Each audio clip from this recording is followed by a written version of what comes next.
Ang magandang balita ayon kay Lucas, unang kabanata. Kagalang-galang na Teofilo, marami na po ang nagsikap na sumulat tungkol sa mga bagay na naganap sa kalagitnaan namin. Ang kanilang isinulat ay ayon sa itinuro sa amin ng mga taong buhat pa sa simula ay mga saksi at mga tagapangaral ng salita ng Diyos. Kaya't matapos kong suriin ng buong ingat ang lahat ng pangyayari buhat pa sa pasimula, minabuti ko pong sumulat din ng isang maayos na salaysay para sa inyo, upang lubusan ninyong matiyak ang katotohanan ng mga itinuro sa inyo. Noong panahong si Herodes ang hari ng Judea, may isang paring Hudyo na kabilang sa pangkat ni Abias na ang pangalay Zacarias. Ang kanyang asawang si Elizabeth ay mula naman sa angkan ni Aaron. Kapwa sila kalugod-lugod sa paningin ng Diyos at namumuhay ng tapat sa mga utos at tuntunin ng Panginoon. Wala silang anak dahil baog si Elizabeth at kapwa sila matanda na. Isang araw, nanunungkulan ang pangkat na kinabibilangan ni Zacarias at ginagampanan niya ang kanyang tungkulin sa harapan ng Diyos bilang isang pari. Nang sila'y magpalabunutan ayon sa kaugalian ng mga paring Hudyo, siya ang napiling magsunog ng insenso. Pumasok siya sa templo ng Panginoon sa oras ng pagsusunog ng insenso, habang nagkakatipon naman sa labas ang mga tao at nananalangin. Nagpakita sa kanya doon ang isang anghel ng Panginoon na nakatayo sa gawing kanan ng altar na sunugan ng insenso. Nasindak si Zacarias at natakot nang makita niya ito. Ngunit sinabi ng anghel sa kanya, "Huwag kang matakot, Zacarias. Dininig ng Diyos ang iyong panalangin. Ang iyong asawang si Elizabeth ay magkakaanak ng isang lalaki, at Juan ang ipapangalan mo sa bata. Ikaw ay matutuwa at magiging maligaya. Marami ang magagalak sa kanyang pagsilang, sapagkat siya'y magiging dakila sa paningin ng Panginoon. Hindi siya dapat uminom ng alak o anumang inuming nakakalasing. Sa sinapupunan pa lamang ng kanyang ina, ay mapupuspos na siya ng Espiritu Santo. Sa pamamagitan niya'y maraming Israelita ang magbabalik loob sa kanilang Panginoong Diyos. Mauuna siya sa Panginoon na taglay ang Espiritu at kapangyarihan ni Elias, upang pagkasunduin ang mga ama at ang kanilang mga anak, at panumbalikin ang mga suwail sa karunungan ng mga matuwid. Sa gayon, ipaghahanda niya ng isang bayan ang Panginoon." Sinabi ni Zacarias sa anghel, Paano ko matitiyak na mangyayari iyan? Ako'y matanda na at gayon din ang aking asawa. Sumagot ang anghel, "Ako'y si Gabriel na nakatayo sa harapan ng Diyos.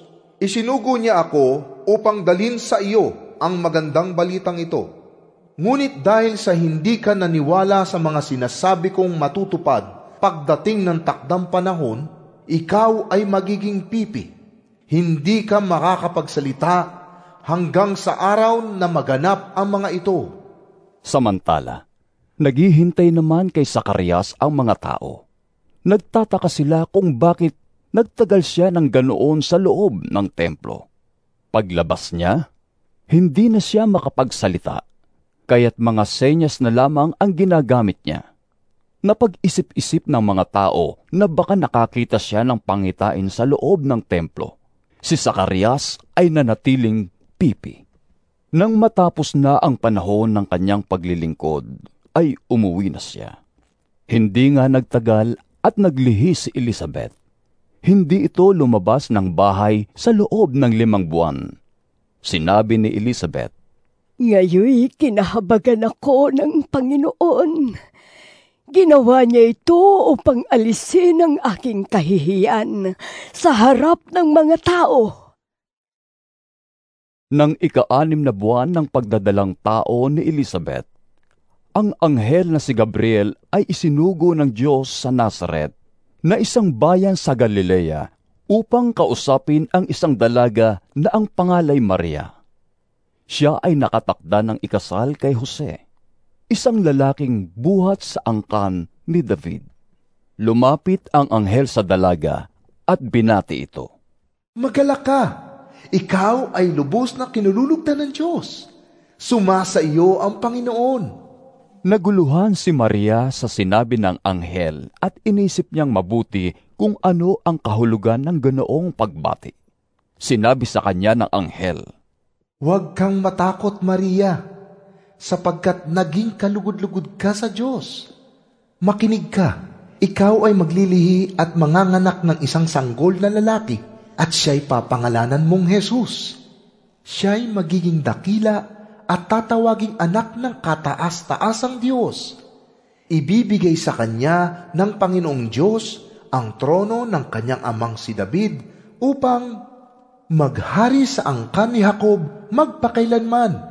Ang kanyang paghahari ay walang katapusan. Paano pong mangyayari ito, gayong ako'y isang birhen? tanong ni Maria. Sumagot ang anghel. Sa iyo ang Espiritu Santo at mapapasailalim ka sa kapangyarihan ng kataas-taasang Diyos. Dahil dito, ang isisilang mo'y banal at tatawaging anak ng Diyos. Hindi ba't ang kamag-anak mong si Elizabeth ay baog? Gayumay naglihi siya at ngayoy ika-6 na buwan na ng kanyang pagdadalang tao, kahit na siya'y matanda na, sapagkat walang anumang bagay na hindi kayang gawin ng Diyos. Sumagot si Maria. Ako'y alipin ng Panginoon. Mangyari nawa sa akin ang iyong sinabi. Pagkatapos, umalis na ang anghel. Hindi nagtagal at si Maria'y nagmamadaling pumunta sa isang bayan sa bulubundukin ng Huda. Pagdating sa bahay ni Zacarias, binati niya si Elizabeth. Nang marinig ni Elizabeth ang pagbati ni Maria, biglang gumalaw ang sanggol sa kanyang sinapupunan at siya ay napuspos ng Espiritu Santo. Napasigaw siya sa galak. Pinagpala ka sa mga babae at pinagpala rin ang dinadala mo sa iyong sinapupunan. Sino ako upang dalawin ang ina ng aking Panginoon? Sapagkat pagkarinig ko ng iyong pagbati, ay gumalaw sa tuwa ang sanggol sa aking sinapupunan. Pinagpala ka sapagkat sumampalataya kang matutupad ang ipinasabi sa iyo ng Panginoon. At sinabi ni Maria, Ang puso ko'y nagpupuri sa Panginoon, at ang aking espiritu'y nagagalak sa Diyos na aking tagapagligtas. Sapagkat nilingap niya akong kanyang abang alipin. Mula ngayon, ang lahat ng tao'y tatawagin akong pinagpala. Dahil sa mga dakilang bagay na ginawa sa akin ng makapangyarihan, banal ang kanyang pangalan. Ang kanyang kahabagan ay para sa lahat ng salinlahing may takot sa kanya. Ipinakita niya ang lakas ng kanyang mga bisig. Nilito niya ang mga may palalong isip. Tinanggal sa kanilang luklukan ang mga may kapangyarihan at itinaas ang mga nasa abang kalagayan. Pinasagana niya sa mabubuting bagay ang mga kapuspalad at pinaalis ng walang dalang anuman ang mga mayayaman. Tinulungan niya ang Israel na kanyang lingkod at hindi niya kinalimutang kahabagan nito. Tulad ng kanyang ipinangako sa ating mga ninuno, kay Abraham at sa lahi nito magpakailanman. Nanatili si Maria kina Elizabeth nang may 3 buwan bago siya umuwi. Dumating ang oras ng panganganak ni Elizabeth at nagsilang siya ng isang sanggol na lalaki. Nang mabalitaan ng kanyang mga kapitbahay at mga kamag-anak na siya'y labis na pinagpala ng Panginoon, nakigalak sila sa kanya. Makalipas ang 1 linggo, dumalo sila sa pagtutuli ng sanggol. Zacarias sana ang itatawag nila sa bata, gaya ng pangalan ng kanyang ama. Ngunit sinabi ni Elizabeth, Hindi, Juan ang ipapangalan sa kanya. Subalit, wala naman kayong kamag-anak na may ganyang pangalan. Tugon nila. Sinenyasan nila ang kanyang ama upang itanong kung ano ang ibig nitong itawag sa sanggol. Humingi si Zacarias ng masusulatan, at ganito ang kanyang isinulat. Juan ang pangalan niya, namangha ang lahat. Noon din ay nakapagsalita si Zacarias, at siya'y nagpuri sa Diyos. Natakot ang lahat ng taga-roon, at naging usap-usapan sa buong bulubundukin ng Judea ang mga bagay na iyon. Pinag-isipan ito ng mga nakabalita. Ano pat naging tanong nilang lahat? Magiging ano kaya ang batang ito? Sapagkat nasa kanya ang kapangyarihan ng Panginoon. Si Zacarias na ama ng bata ay napuspos ng Espiritu Santo at nagpahayag ng mensahe mula sa Diyos. Purihin ang Panginoong Diyos ng Israel, tinulungan niya at pinalaya ang kanyang bayan. Nagsugo siya sa atin ng isang makapangyarihang tagapagligtas mula sa angkan ni David na kanyang lingkod. Ito'y ayon sa ipinangako niya noong una sa pamamagitan ng kanyang mga banal na propeta, na ililigtas niya tayo mula sa ating mga kaaway, mula sa kamay ng lahat ng napopuot sa atin. Ipinangako niyang kahahabagan ng ating mga ninuno at aalalahanin ang kanyang banal na tipan.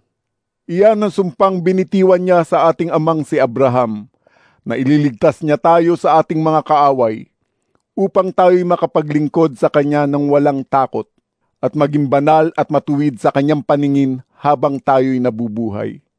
Ikaw, anak ko, ay tatawagin propeta ng kataas-taasang Diyos, sapagkat mauna ka sa Panginoon upang ihanda ang kanyang daraanan, at upang ipaalam sa kanyang bayan ang kanilang kaligtasan, ang kapatawaran ng kanilang mga kasalanan.